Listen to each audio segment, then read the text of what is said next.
What's up, guys? It's Chris and Dad here today, and we're here to talk to you about some things we run into in hunting and fishing and how you began hunting and fishing and everything. So y'all stay tuned. Brothers Outdoors begins right now.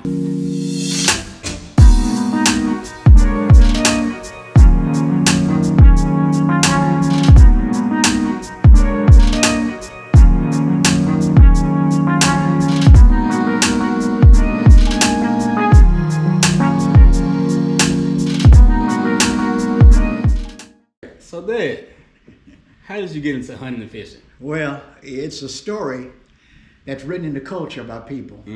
When I was a young boy, I used to go down to Greenwood, Mississippi with my father. And he would take me there so I could help my grandmother and grandfather, who were, of course, elderly. They were sharecroppers. They lived in a shotgun shack on a cotton field in Greenwood, Mississippi. And they literally lived off of the sustenance of the land.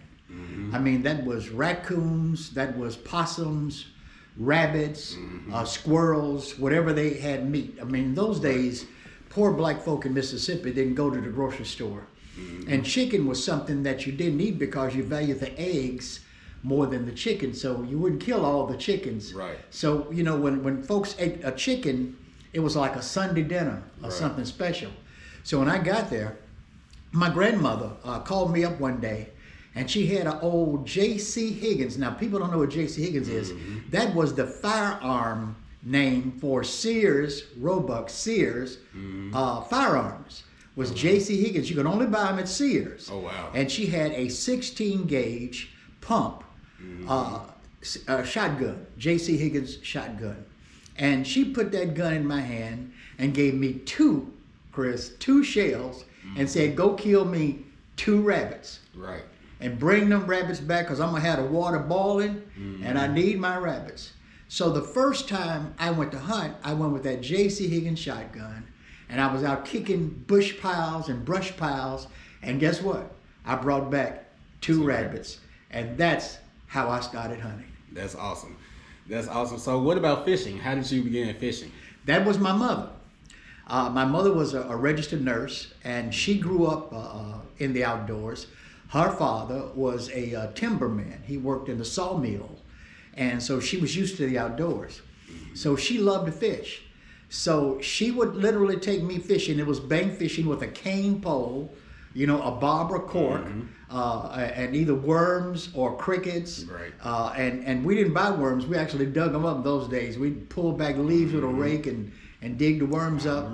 And we went fishing. And from the time I could walk, probably 3-4 years old, she would take me fishing with her, and we used to catch a lot of fish, and brim, crappie, catfish, you know, and that's literally how I started to fish, following down the fish bank.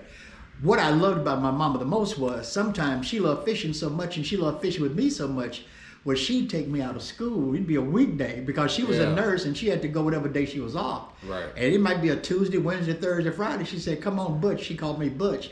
We going fishing. Right. So I love to fish, yeah. That's pretty cool. So out of all the years, how has hunting and fishing stuck with you? How did you manage to, I mean, you started hunting out of necessity with your grandparents, and you started fishing with your mom for fun and necessity. But how did it stick?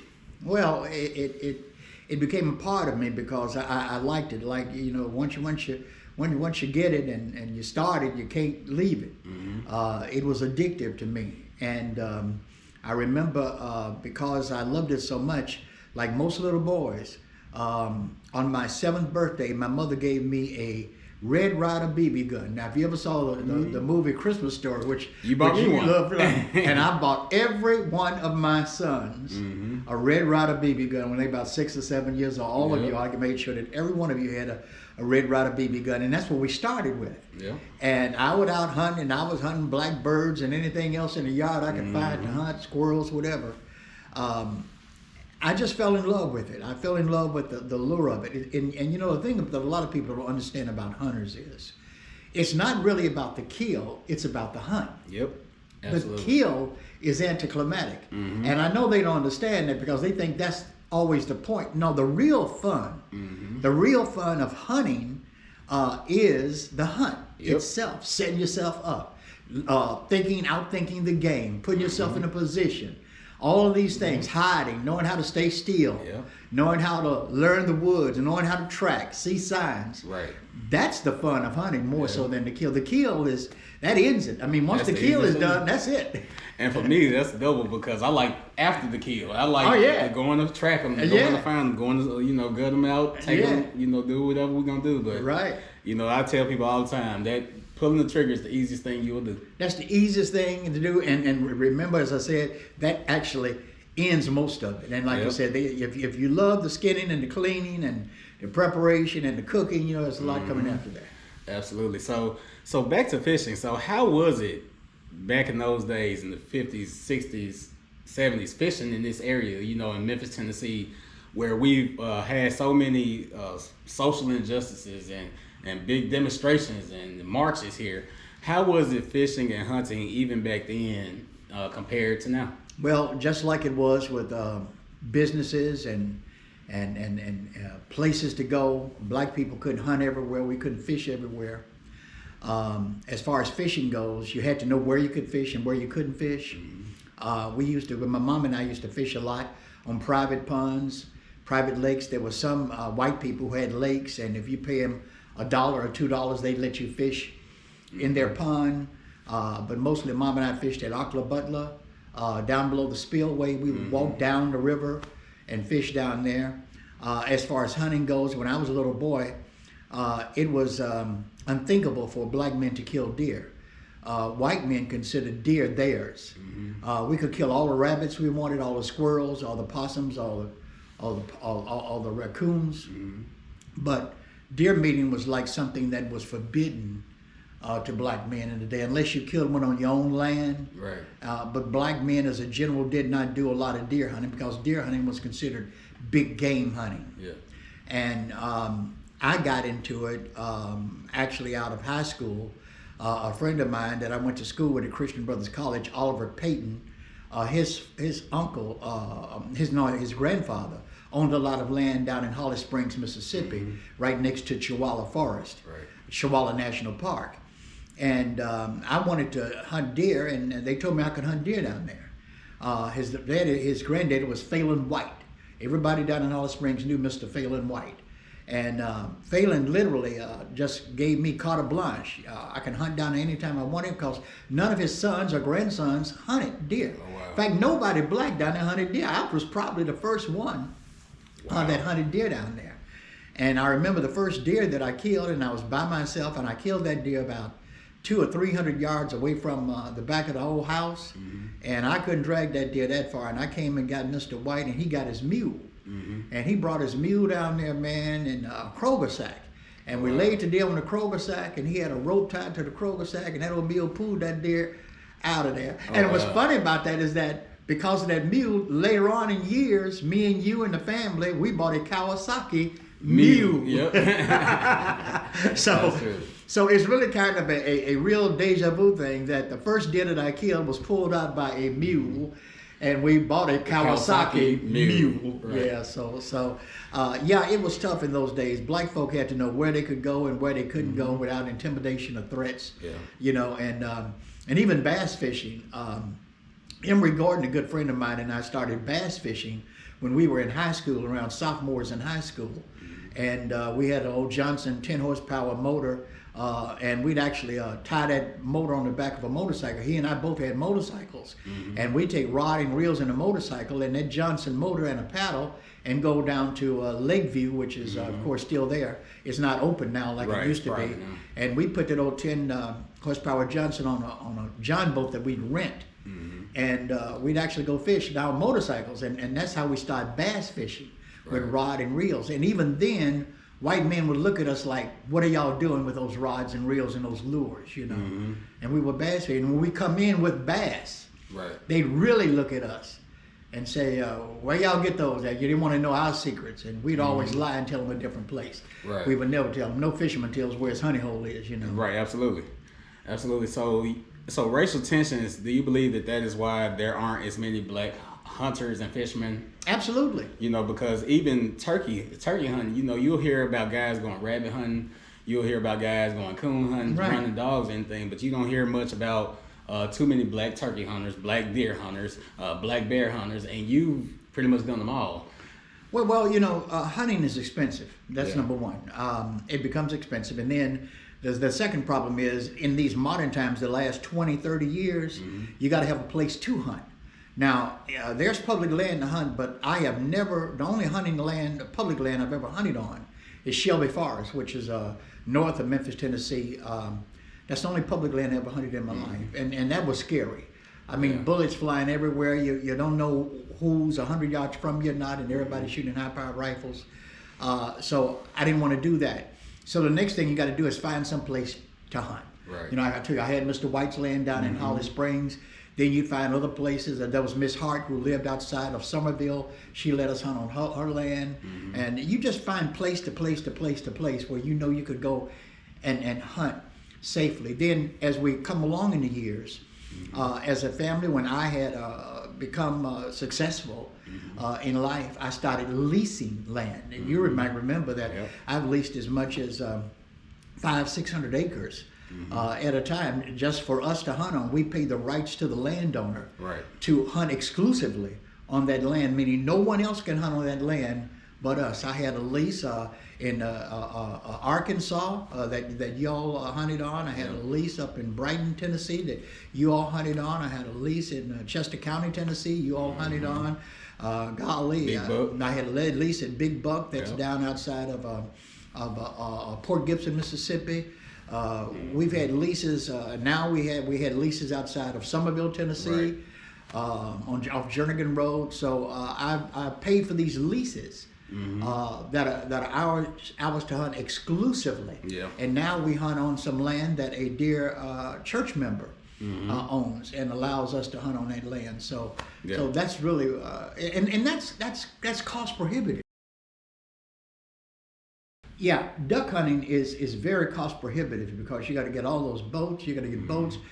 You got to get decoys. You got to get dogs. Well, now the dogs are the most expensive. Yeah, dogs are They're expensive. very expensive. I mean, you're talking thousands of dollars for a good retriever. Right.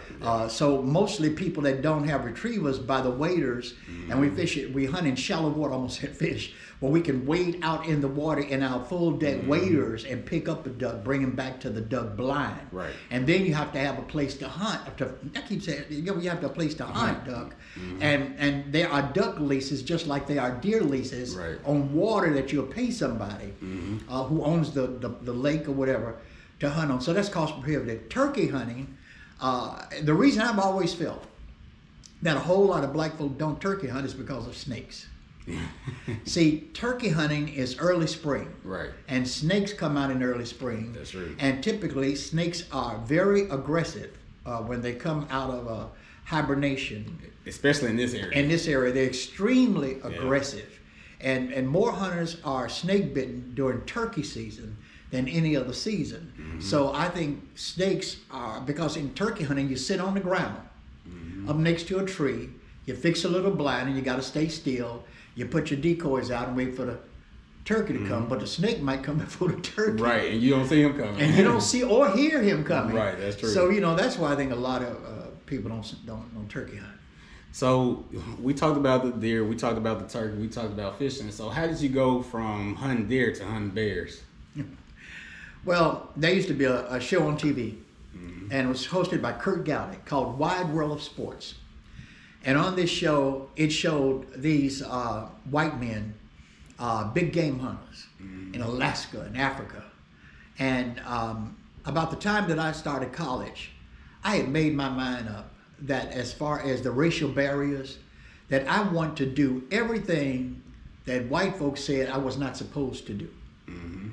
I literally, for many years, and you know this, I mean, I've taught y'all the lesson that I lived a life of making sure that I did exactly what they didn't think I was supposed to do. I took flying lessons. I learned how to fly a plane just cause I knew they didn't think I was supposed to do that. Right. And then the big game hunting just was a desire after watching these guys bear hunt and stuff. And that's why I have just, I have an affinity for bears, as you can show some of the photos. I've taken some of the largest bears on the North American continent, which I'm quite proud of. And My first bear hunt was in Saskatchewan. I met a man by the name of Glenn Miller who owns a hunting lodge in Saskatchewan. And I hunted on Glenn's place, and I took my first black bears there. I later hunted in Manitoba, Canada, Saskatchewan, Canada, Manitoba, Canada, British Columbia, Canada, and then started hunting Alaska. Now, when I got to Alaska, I was hunting the biggest bears, the brown bear. Right. And in 2005, I killed one of the largest, the third largest brown bear that was killed in the state of Alaska in 2005. Yep. 10 feet one, 1,600 pounds. 10 feet one, 1,600 pounds. And you'll show the video. I got him on the rug. You'll show that. Yeah, he's the size of a Prius. He looked like a Volkswagen car. Coming out of the woods. It looked like a car coming at you. He was so big. And I went in the record books, and I'm still in the record books in Alaska for that bear. And then I started hunting elk. And I loved elk, and you went on with me on the elk hunt in eastern Oklahoma on the Cherokee Indian Reservation, where I took a 300 point, almost 400 point bull elk. And of course, he's here on the wall. He's on right the wall now. above us. He's looking at us right now. He's looking at us right now, and he was a huge elk that I took.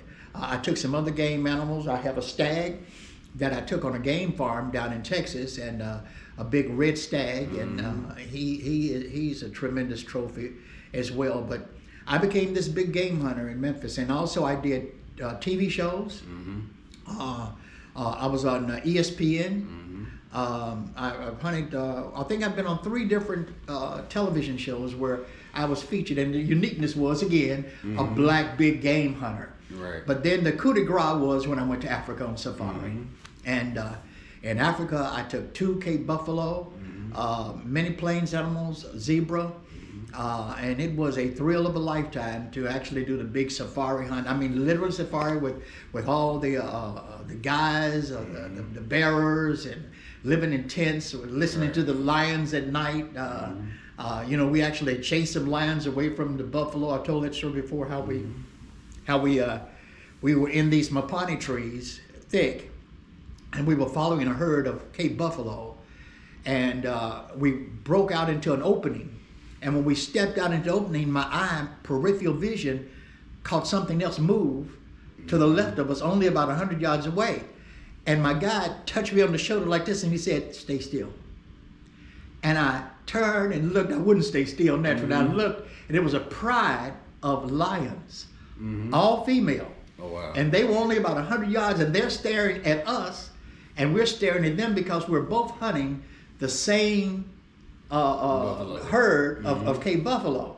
So my guide said, "We're going to throw rocks and dirt at them to run, because we didn't want to shoot. That would run the buffalo away." Right. And I looked at him like, "What?"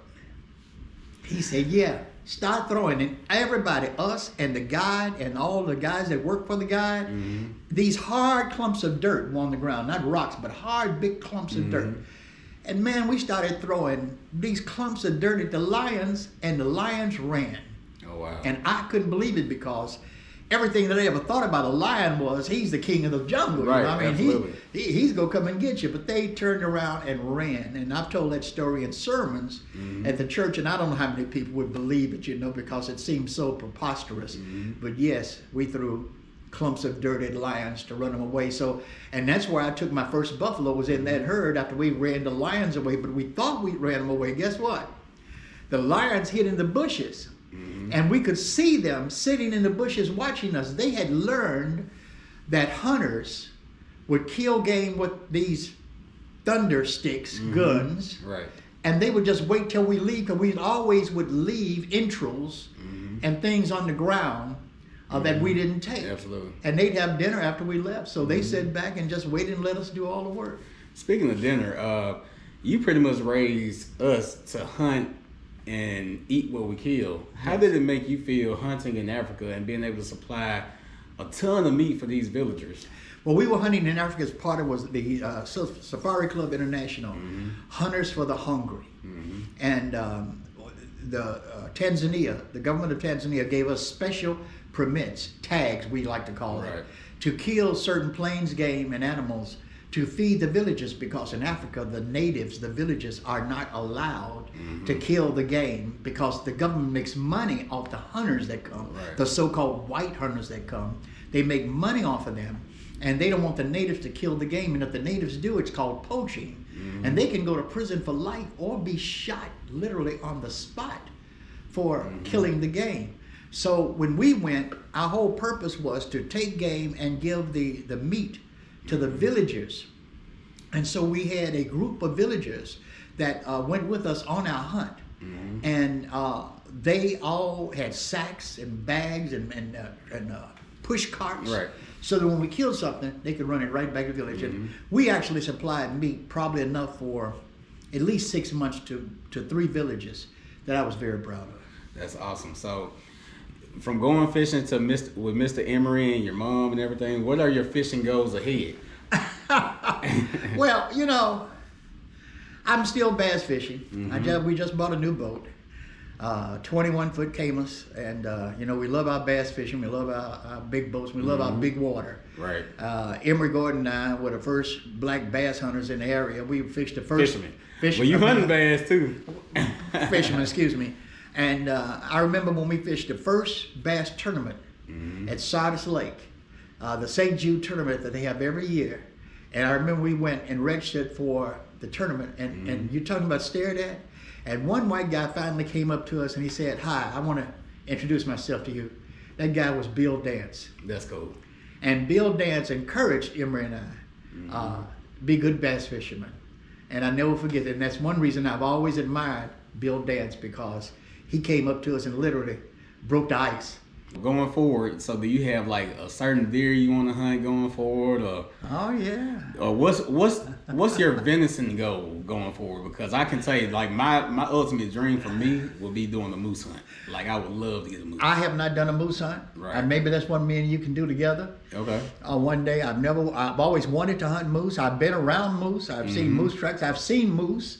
But we didn't have a license to hunt moose, and that Alabama boy killing a moose without a license is like life in prison. It's rough. So you know, you don't even want to think about doing nothing like that. But yeah, I'd love to moose hunt. I'd love to take a 200 plus deer. Okay. 190, 180. I think the largest I've killed is about a 170. Okay. I'd like to do like a 200 points, and people don't know what I'm talking about. Deer's antlers are measured in points. And I'd like to get a deer that would score somewhere around 200. Okay. That'd be a goal for me. I'd like to go back bear hunting, but my wife, I promised, she said, I can't run fast enough anymore. Well, you can't outrun a bear anyhow. You know? I mean, you can't outrun a bear, can outrun a horse. So you can't outrun a bear. So, but you know, I know what she meant. So my big bear, dangerous game hunting is probably over. Although we have hunt hogs, and they're quite dangerous too, and bears, you know. So I still have some goals. Good deal. And what about fishing? Well, you know, always the biggest bass. You're always still trying to find the big bass, the big smallie, the big largemouth. You're always trying to do that, you know. But, you know, when I look back on my life, Chris, I'm mostly proud of you all. I'm mostly proud of you, especially with Brothers Outdoors, because the legacy that began with my grandparents putting that 16-gauge shotgun in my hand, and my mother who put that fishing pole in my hand. That legacy is carrying on now, not only to you, Renee and Billy, even to Ty, our daughter, your sister, my wife, who is hunting, and she has taken game as well. Now it's down to my grandsons, who I'm also very proud of, that the legacy has gone another generation. So hunting is good in so many ways. It teaches you respect for life. I know a lot of people don't understand that, but it does. It teaches you to love the outdoors, love nature, respect nature, be great stewards of nature, take care of the area that you're hunting. Don't kill anything that you're not willing to eat. If you kill something, make sure that somebody's going to eat it. Don't take a life for no purpose at all. Don't kill to kill. You harvest. We don't even like to use the word kill. We like the word harvest. You're harvesting meat. And I've taught you all that, and we abide by that, we live by that, and that's just good hunting, you know, good sportsmanship.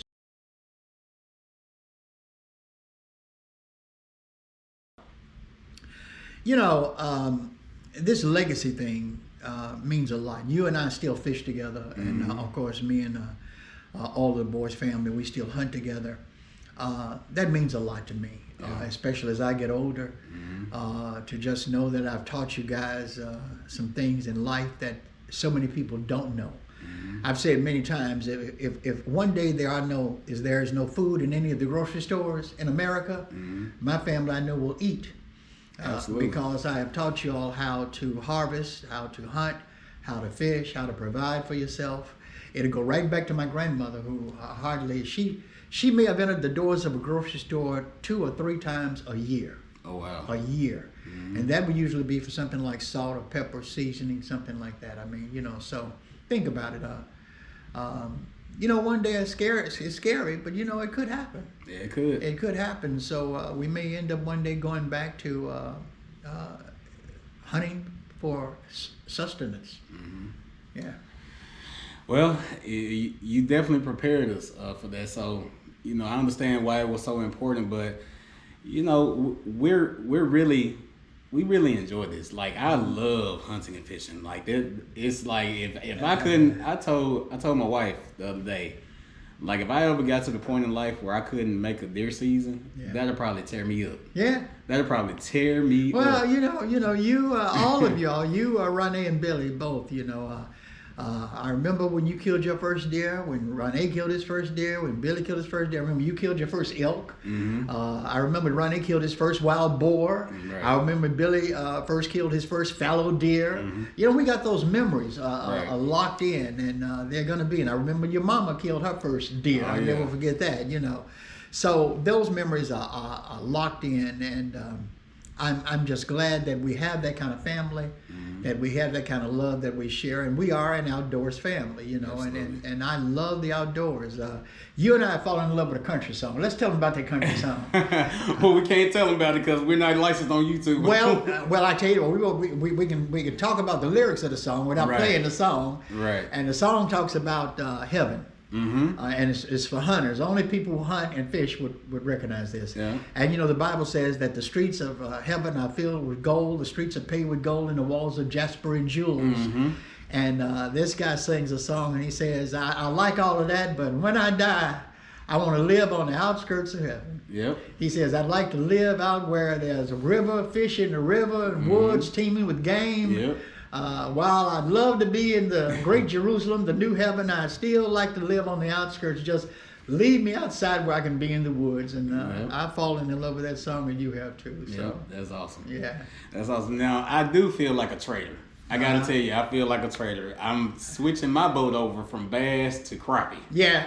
You've been having me bass fishing my whole life, and now I'm taking this bass boat with 150 Mercury on the back, and I'm about to attach some crappie stuff. Well, you're gonna get no complaints from me as long as I get crappie to eat, because there's nothing better to eat that comes out of a lake than a crappie. That's true. And as long as you give me a few slabs or throw in the freezer, I'm all right with it. But you still gonna have to go bass fishing. Oh yeah. We definitely bass fishing this year, but for the most part, this is gonna be my first time really trolling. Yeah. The viewers, you're gonna see this in a few weeks. Hang on in a few weeks, you're gonna see this footage. But I'm gonna be trolling and working Sardis, working Enid a lot more this year. But then me and you, we're gonna be running up to Pickwick. We're gonna run Pickwick. We like to fish on the Alabama side of Pickwick. Oh yeah, Bear Creek. Get in the big boat, you get up to about 70 miles an hour, and get on down the Tennessee River. Boy, that's living now. That's it. Put that boat up on top of the water, and we get to rolling. That's fun. That is absolutely it. Yeah. So we're just happy, and we're happy. My mom's a hunter. My brothers, both of them are hunters. My sisters. Now your wife. My wife is a hunter. My nephews are hunters, and we love every moment of it. And and none of us would be doing this if it wasn't for you. So big thank you for one, introducing us to it, and then on top of that, encouraging me through Brothers Outdoors to push. So, well, if Mary Adkins, God rest her soul, if she had not put that 16 gauge Gacy, and by the way, that's the only 16 gauge shotgun I ever shot in my life. If she had not put that 16 gauge shotgun in my hand, and then gave me only 2 shells, because shotgun shells were expensive, you had to hit what you shot at. And she said, bring me 2 rabbits. And I did it. And that was the fuel that set the fire in me to hunt. And from that day forth, every time I came to Mississippi, I'd go and grab that J.C. Higgins shotgun. Mm-hmm. And I'd head straight to the woods, in the front door, out the back door, with the shotgun in my hand. Mm-hmm. And then I started killing rabbits and coons and possums and squirrels. And I'd bring all that meat, and her eyes would light up like it's Christmas time. When I'd come back with squirrels in this hand, Mm-hmm. a rabbit in this hand, and I'd come back and laid it on the back porch, my grandmother would just smile, and she said, boy, you done good. You done good, boy. And that's how it started. So thank God for her. Thank God for my mother, who put me on the fishing boat bank with a cane pole and a worm on a hook with a bobber. Mm-hmm. And said, boy, catch those fish. So that's how it started. Well, that's how it started, but we're going to keep it pushing. Keep it rolling. We're going to keep it rolling. So is there anything you would like to tell the Brothers Outdoors audience? Well, yeah, we have come a long way. We have associations now. The African American Sportsmen's Association is now out there. Black Hunters United out there now. We're socially on social media connecting now with black hunters all across America, and that's good. And they're watching Brothers Outdoors. We got people all across the country and world now watching Brothers Outdoors. I'm proud of you for that. I mean, people, and I get contacted all the time. I just talked to a pastor the other day, Pastor Perpiner, who told me, he says, I watch your Brothers Outdoors every week. I said, oh, thank you. That's good. So, yeah, I'm very proud. I'm very satisfied and happy of how things have come, and thanking you for Brothers Outdoors and exposing our joy of hunting and fishing to the rest of the world. Well, it's my pleasure, and I'm so happy to be doing this, and I'm looking forward to fishing. So, we're gonna have a warm spring, so we're gonna do a boat review of his Camus, Right. and we're gonna go catch some bass at Pickwick here. Yes, soon. sir. So, Let's get it. so y'all, thank you. This has been a great episode. This has been a great episode, and we're very much so looking forward to everything to come. And I'm more so looking forward to all the wisdom that you haven't shared with me yet. It's dropping on me, so we're gonna get this going. But Brothers Outdoors, y'all, we out. Enjoy us for fishing. Join us for fishing coming up, and we're looking forward to the ride. Catch y'all later. Peace.